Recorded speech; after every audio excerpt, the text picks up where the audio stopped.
Bouée de sauvetage pour les populations victimes des dernières inondations à Ouidah. Une forte délégation gouvernementale est allée leur témoigner les compassions de la nation, les bras chargés bien évidemment. Politique du manuel scolaire de l'enseignement général au Bénin pour appropriation nationale des contenus, livresques et didactiques. Le ministère de tutelle est à pied d'œuvre. La phase de prévalidation du document dans ce journal. Et puis, c'était très attendu, annoncé pour aujourd'hui. Retour triomphal de Laurent Gbagbo cet après-midi à Abidjan. L'ancien président ivoirien, après 10 ans d'absence, a foulé le sol du pays natal après avoir été acquitté par la Cour pénale internationale. Bienvenue à ce journal. Patrice Talon et Atigan Solutions, acte 3. Troisième rencontre à la Marina entre le président de la République et les inventeurs du foyer Atigan aujourd'hui en début d'après-midi. Fidèle à ses promesses, le président de la République veut donner suite au développement du prototype du foyer écologique inventé par les jeunes jumeaux. Au bout de cette audience, le projet d'implantation d'une usine de production à grande échelle des foyers Atigan au design et à la technologie évoluée. Nicanor Corvi, Jean Nombimé. En termes de relationnel, le service après-vente de Patrice Talon fait école. Il y a 4 ans, le président de la République quittait les jeunes inventeurs d'Atigan Solutions en obtenant de la promesse d'améliorer le prototype de leur foyer de cuisson. Les voici de nouveau aujourd'hui au rendez-vous dans l'acte 3 d'une pièce qui joue une nouvelle scène dans 10 jours. Soucieux de savoir ce que c'est devenu, à la suite de la première rencontre et des conseils qu'il a pu leur prodiguer, il a décidé de les recevoir à nouveau pour voir où est-ce qu'ils en étaient. Ce qu'il en est, c'est que l'éco-cooker Monoplace F1 est enfin prêt. Relooké de la cape au fourneau, le foyer Atigan s'est offert toutes les chances de conquérir le Bénin, voire le monde. Patrice Talon scrute l'invention, interroge et se convainc de ce que bien du chemin a été fait depuis 2017. Puis, les promesses tombent. La substance même, c'est qu'aujourd'hui, l'État veut accompagner l'installation de l'industrie qui va produire les foyers Atigan. L'État rentre en capital pour apporter un financement pour qu'on puisse valoriser une innovation béninoise. Ils vont donc avoir une séance de travail avec le chef de l'État lui-même et 2 autres ministres, dont celui en charge des finances, pour voir quelle est la faisabilité de l'apport que l'État peut faire en intégrant le capital de cette grande société, quitte à ce que sur les années à venir, après qu'elle se sera lancée, devenue autonome et pourra essaimer de par le monde, l'État pourra se retirer. Selon le porte-parole du gouvernement, cette décision est donc à hisser au rang des mesures du président de la République pour engager l'État béninois dans un retour massif au cœur de l'activité industrielle. Chaque enfant du Bénin qui réussit, c'est le Bénin qui réussit. Ce que gagne l'État béninois ne doit pas s'analyser en termes quantitatifs, en termes pécuniaires, non. Ce que l'État gagne, c'est d'abord la fierté, c'est l'honneur de savoir que des Béninois émergent chez eux et ailleurs. Et rien que ça, cela renforce l'aura du Bénin dans le monde. Après, tout le reste que l'État peut gagner après, directement ou indirectement, ne serait que du bonus. 1000 emplois au moins en perspective à l'usine Atigan, prévue pour s'implanter dans la zone économique spéciale de Glodjigbe, affirment ses promoteurs.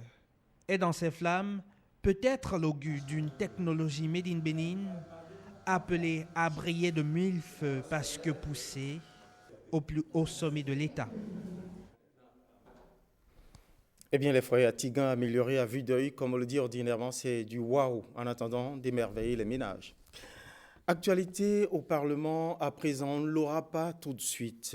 La proposition de loi portant obligation de souscription d'assurance pour tout utilisateur de véhicules terrestres à moteur en République du Bénin devra encore attendre quelques jours pour être amendée par la représentation nationale. La commission des finances chargée de déposer son rapport pour la plénière n'était pas encore totalement prête. D'autres propositions venant de députés devront être déposées et intégrées pour un rapport plus complet. Je l'annonçais en titre, élan solidaire de l'État à l'endroit des populations victimes des dernières inondations dans la commune de Ouida. Une forte délégation gouvernementale avec à sa tête le ministre de l'Intérieur et de la Sécurité publique est allée les bras chargés de divers dons, leur témoigner les compassions et la solidarité de la nation. Lénaïk Agbazaou, Daniel Ada pour le témoignage. Un habitant mort noyé, des dégâts matériels, des habitations détruites, des cultures entières, production vivrière et des animaux emportés par les eaux. C'est le triste bilan des inondations dans la commune de Ouida. Alerté, le gouvernement de Patrice Talon vient ici au chevet des populations sinistrées de Djegbadji, Avlekete et Ouakpedaho.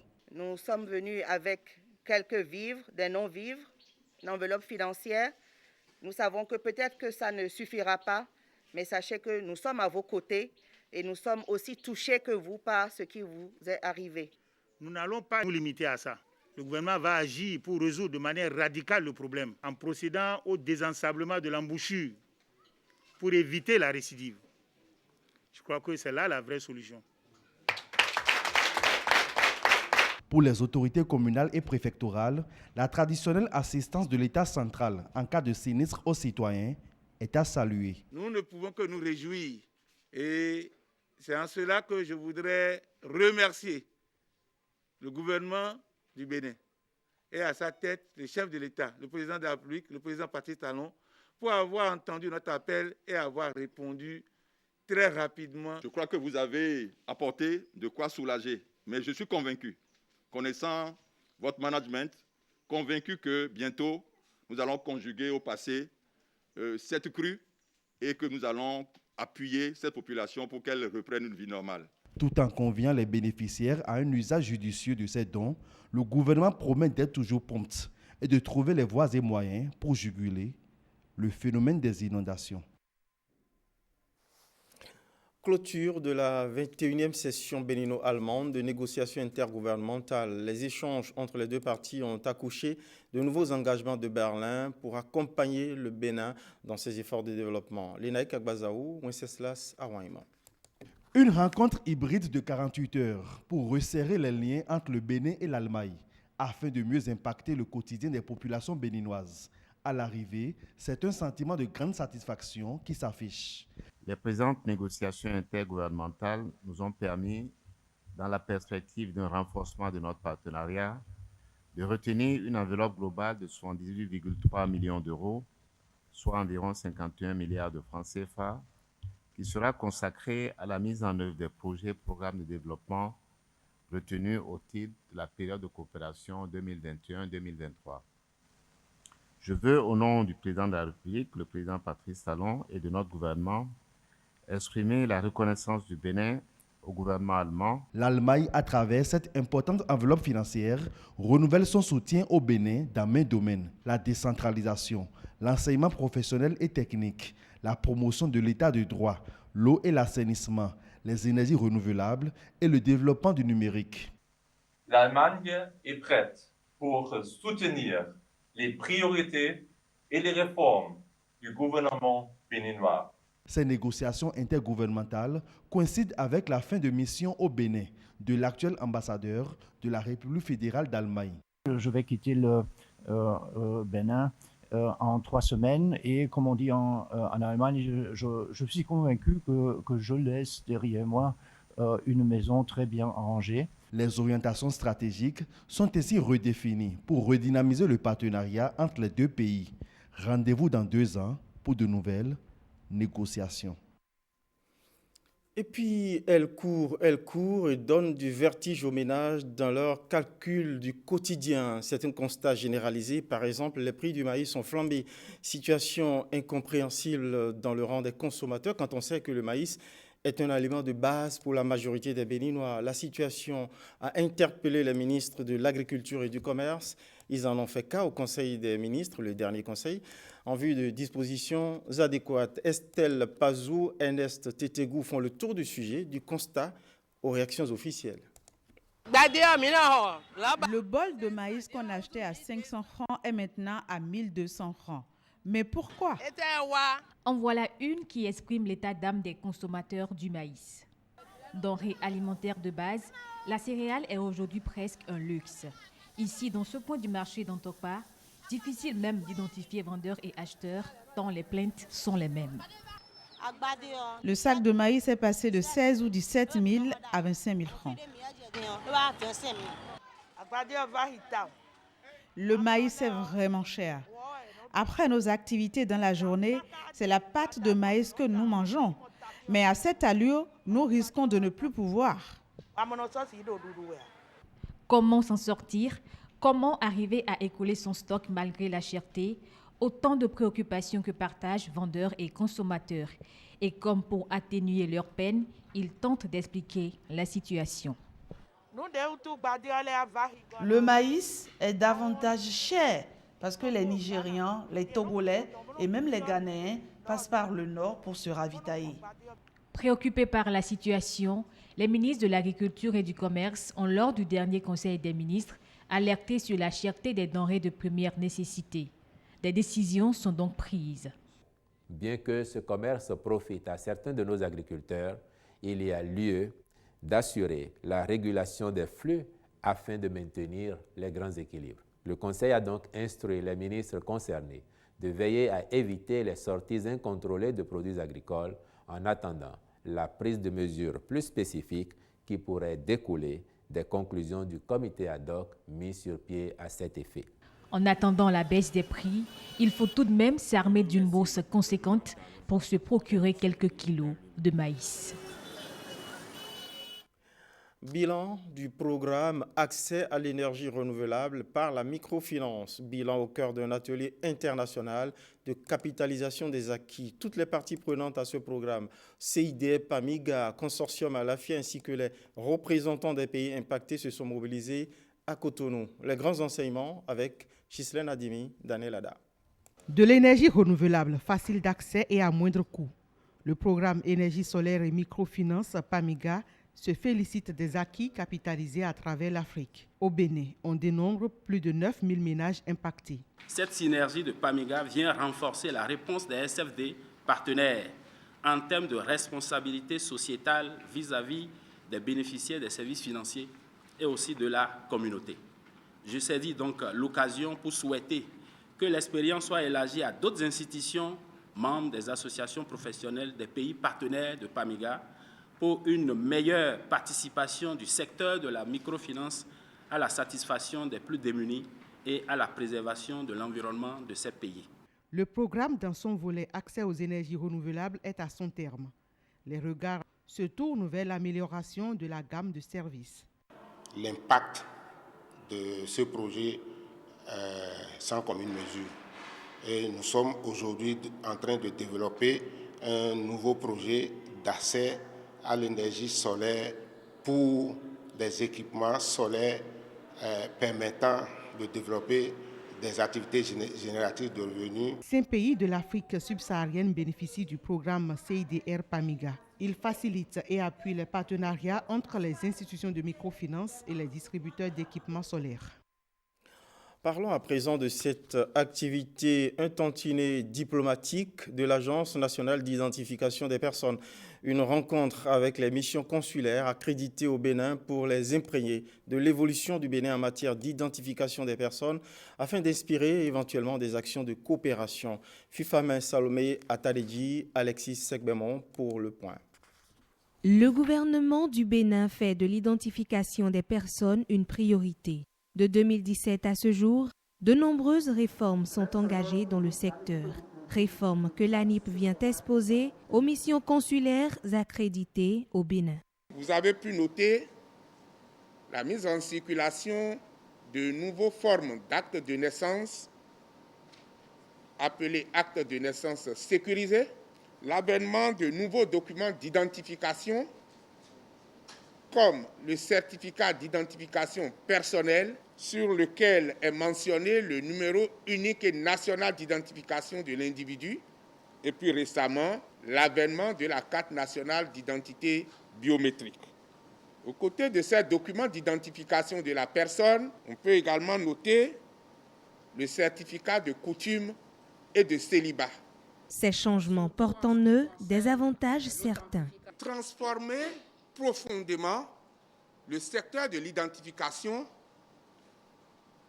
pour le mettre au service du développement, au service de l'inclusion, mais également au service de la sécurité publique, pour que des actes frauduleusement établis ne puissent être présentés dans des documents au niveau de vos services sans être détectés. Ces nouvelles réformes ouvrent le boulevard à la modernisation de l'état civil au Bénin. Elle est souvent snobée par les élites africaines, mais très courue par les citoyens ordinaires de nos pays. Il s'agit de la médecine traditionnelle. Aujourd'hui, elle est à l'honneur et le ministre de la Santé du Bénin a lancé les festivités de la Journée nationale de la médecine traditionnelle. La cérémonie s'est déroulée à la direction départementale de la santé de l'Atlantique sous les yeux de Général Afouda, Monsi Aboka et de Simon Villon. 20e journée nationale de la médecine traditionnelle. Au menu des échanges, l'importance de ce sous-secteur de la santé au Bénin. Parler de la médecine traditionnelle en ce grand jour de commémoration, c'est reconnaître les praticiens, mais c'est également valoriser les produits et les pratiques efficaces de cette médecine. Depuis des lustres, la médecine traditionnelle en collaboration avec la médecine moderne offre des produits, des soins et autres pratiques pour juguler les problèmes de santé de la population pour nombre d'affections. Et à l'occasion de cette célébration, ce sous-secteur de la santé, riche en savoir, a besoin d'un peu plus de soutien scientifique pour être mieux organisé, mieux compris et surtout plus valorisé.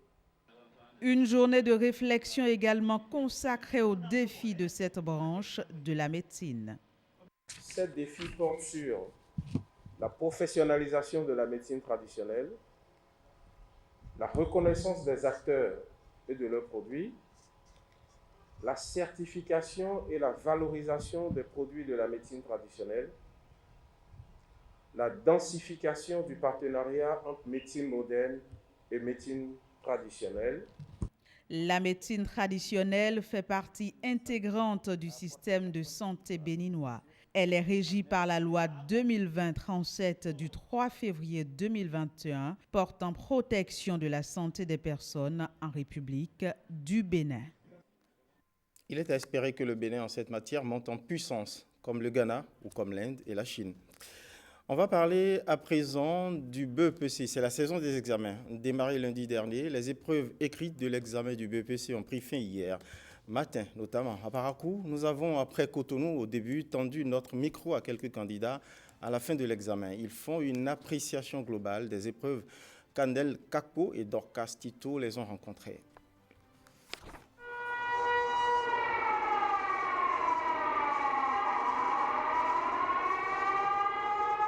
Ça s'est bien passé, les examens. On a bien fini. Tout le monde est content. Ouais, c'est abordable. La mathématique est bonne. C'est seulement la SVT, bon, on n'est pas sûr de la matière. Là. Surtout sur l'épreuve d'histoire géo, on a eu de la chance. Mais l'heure aussi n'a pas suffi ce matin. L'heure était trop partie. Par exemple, moi maintenant sur le repère, je traçais le repère lorsqu'ils ont sonné. Donc, ça m'a fait trop mal, j'ai pleuré en salle d'avoir honte de sortir. L'épreuve de la SVT était un peu difficile, sinon les autres étaient pas mal. Tout s'est bien déroulé, on n'a pas eu de cas de fraude. Les surveillants se sont bien comportés, on n'a pas observé en eux une forme de désinvolture. Il n'y a pas eu de situation désobligeante pouvant disqualifier le centre. Les épreuves se sont très bien passées. Surtout la première journée, c'était abordable. La deuxième journée aussi, mais PCT était un peu compliqué. Bon, mathématiques, on a fait de notre mieux. L'épreuve la plus difficile chez moi, c'était SVT quoi. La partie, je n'avais pas bien compris. Mais bon, à la dernière minute, j'ai pu comprendre et travailler. Je pense que j'ai mon BPC déjà. Et le pourcentage, selon moi, c'est à 115%. Et par la grâce de Dieu, j'ai mon BPC avec une très bonne moyenne. On attend les résultats pour voir. On reste dans le secteur éducatif pour parler de documents de politique en matière d'édition de livres scolaires. À ce sujet, le ministère de l'Enseignement secondaire a réuni ce mercredi acteurs et partenaires du secteur, éditeurs et acteurs de la chaîne de production des livres et manuels scolaires ainsi qu'autres matériels didactiques. L'objectif était tout simple, s'approprier et prévalider le document de politique du manuel scolaire de l'enseignement secondaire au Bénin. Les enjeux avec Grégoire Olafa et Axel Dancy, bien sûr, Yves Agodokwasi également. Mise en œuvre des normes et outils de pilotage de l'enseignement secondaire général. Les acteurs s'approprient et prévalident le document de la politique des manuels scolaires du sous-secteur. Le sous-secteur, comme l'ensemble du système éducatif du Bénin, est confronté à de sérieuses difficultés dans la production, l'édition, la distribution, l'utilisation et l'évaluation des manuels scolaires. Cela se traduit par l'inexistence ou l'insuffisance d'un cadre normatif de production des manuels scolaires et des matériels didactiques, aussi bien chez les enseignants que chez les élèves. Le document vise à combler les lacunes existantes. Les acteurs à divers niveaux sont à l'œuvre pour relever le défi. Cette politique ambitionne donc de garantir aux apprenants une formation de qualité en adéquation avec les besoins du développement du pays. Les acteurs et partenaires du sous-secteur, les éditeurs et acteurs de la chaîne de production du matériel didactique participent à cet atelier. Il s'inscrit dans le cadre des activités du projet soutien à l'enseignement secondaire. On reste dans l'univers des enfants et des jeunes pour faire un retour sur la 31e édition de la Journée de l'enfant africain. C'était hier et c'est la commune de Komé dans le Mondo qui a abrité les manifestations officielles au plan national. Ensemble, œuvrons pour un Bénin plus protecteur des enfants contre les abus, thème mobilisateur enfourché par tous les acteurs impliqués. Reportage. C'est un tableau reluisant que présente le Bénin en matière de promotion et de protection des droits de l'enfant. Les partenaires techniques et financiers, de même que les organisations de la société civile s'accordent sur cette avancée. Les organisations de la société civile et les PTF notent avec satisfaction que les réformes mises en place par le gouvernement ont permis d'assainir les milieux hospitaliers, améliorant du coup la prévention et la prise en charge efficace des maladies liées à l'enfance. Notre pays peut se targuer d'avoir consenti des efforts remarquables. L'arsenal juridique est quasi exhaustif, les cadres institutionnels multi-acteurs sont fonctionnels, différentes stratégies et actions et de multiples réformes en faveur des enfants sont opérées par le gouvernement du président Patrice Talon. L'information et la formation de l'enfant et l'approche centrée sur l'enfant sont effectives. Les enfants connaissent leurs droits. En 2020, les diverses instances du Conseil consultatif national des enfants ont été renouvelées et les membres installés. Qu'il me soit permis de remercier le gouvernement de mon pays pour les efforts continus entrepris pour le respect des engagements pris dans le cadre de la protection des droits de l'enfant. En effet, malgré tous les efforts fournis par le gouvernement béninois et ses partenaires, nos droits ne sont toujours pas respectés. Je voudrais nous encourager à dénoncer. Le 138, c'est le numéro vert à partir duquel toute éventuelle violence, abus ou exploitation peut être dénoncée de façon anonyme. Eh bien, le droit des enfants à la formation, on en parle, mais cette fois-ci à travers les opportunités de formation professionnelle, c'est par une réunion internationale organisée au Bénin par le réseau africain des institutions et fonds de formation professionnelle, RAFPRO, lors de sa 12e Assemblée générale ordinaire. Entre autres dossiers sur la table, les effets de la crise du coronavirus sur les institutions de formation et surtout l'état du fonds dédié. Maxi Agla et Daniel Ada nous font ici le point. 12e Assemblée générale ordinaire du réseau africain des institutions et fonds de formation professionnelle, couplée avec l'atelier de validation de l'étude sur les effets de la crise de Covid-19. Les membres du réseau sont donc venus de plusieurs pays d'Afrique pour prendre part à ce creuset d'échanges qui voit notamment la participation du Bureau international du travail et du FODEFCA. Le gouvernement de son Excellence Patrice Athanase Guillaume Talon s'est toujours préoccupé des propositions de solutions numériques innovantes, y compris les nouveaux défis liés au contexte de coronavirus. Il s'agira de trouver la formule pour relancer en cette période de crise sanitaire les activités des institutions et fonds de formation professionnelle. Au cours de la période post-Covid-19, les institutions et fonds de formation qui sont des moteurs de développement économique importants auront indéniablement à jouer un rôle dans la reprise des activités économiques. Pour ce faire, le RAFPRO s'est proposé à travers l'étude d'analyser les conséquences de la pandémie sur les activités des institutions et des fonds de formation et de réfléchir sur les solutions. Durant l'Assemblée générale, les membres du réseau examineront donc aux fins d'adoption les rapports de gestion 2019-2020 ainsi que les plans d'action et budget 2021. Ils sont également appelés à mettre sur pied un nouveau bureau exécutif du RAFPRO pour les 3 prochaines années.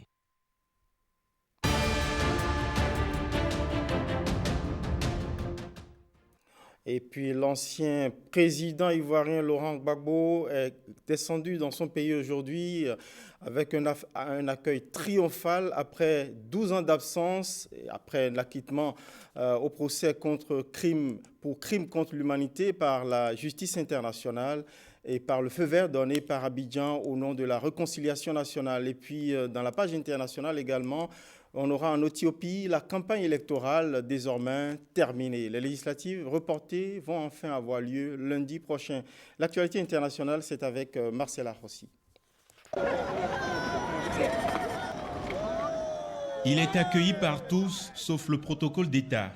Au pavillon présidentiel de l'aéroport mis à sa disposition, on pouvait voir des dirigeants de son parti, le Front populaire ivoirien, FPI, et ses proches. Plusieurs dizaines de notables aussi. Laurent Gbagbo, 76 ans, qui vivait à Bruxelles depuis son acquittement par la Cour pénale internationale en janvier 2019, est maintenant attendu au quartier d'Atoban, où se trouve son ancien QG de campagne pour l'élection présidentielle de 2010, où l'accueilleront les membres de la direction du parti. L'ampleur de l'accueil de l'ex-président a été au cœur des récentes négociations entre le pouvoir et le FPI. Le premier souhaitant qu'il soit sans triomphalisme, le second qu'il soit populaire en permettant au plus grand nombre de ses partisans d'être présents dans les rues d'Abidjan. Et c'est ce qui s'est finalement passé. Entre l'aéroport situé dans le sud d'Abidjan et Atoban dans le nord, son cortège traverse plusieurs quartiers avec acclamation de la foule. Laurent Gbagbo reste normalement sous le coup d'une condamnation en Côte d'Ivoire à 20 ans de prison pour le braquage de la Banque centrale des États d'Afrique de l'Ouest pendant la crise de 2010-2011, mais le gouvernement a laissé entendre qu'elle serait abandonnée.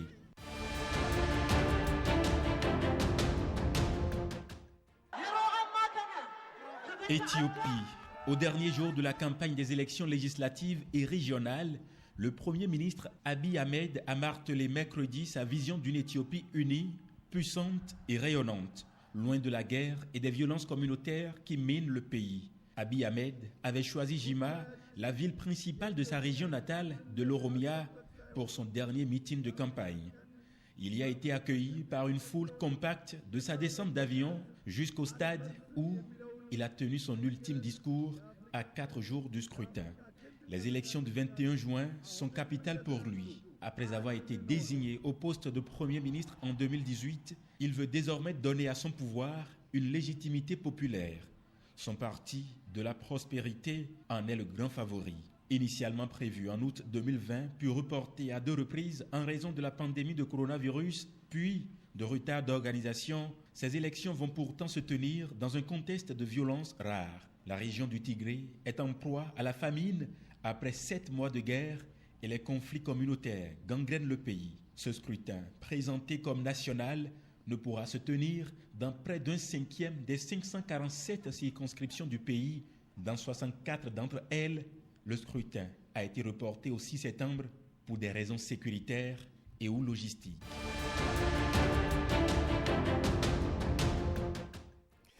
À quoi bas donc au président ivoirien, l'ancien président ivoirien Laurent Gbagbo, dont les images du retour actualisées vous sont promises dans nos toutes prochaines éditions. Merci pour votre fidélité, c'est la fin de ce journal. Merci à toutes les équipes rédactionnelles et techniques qui ont contribué à sa confection. Bonsoir chez vous.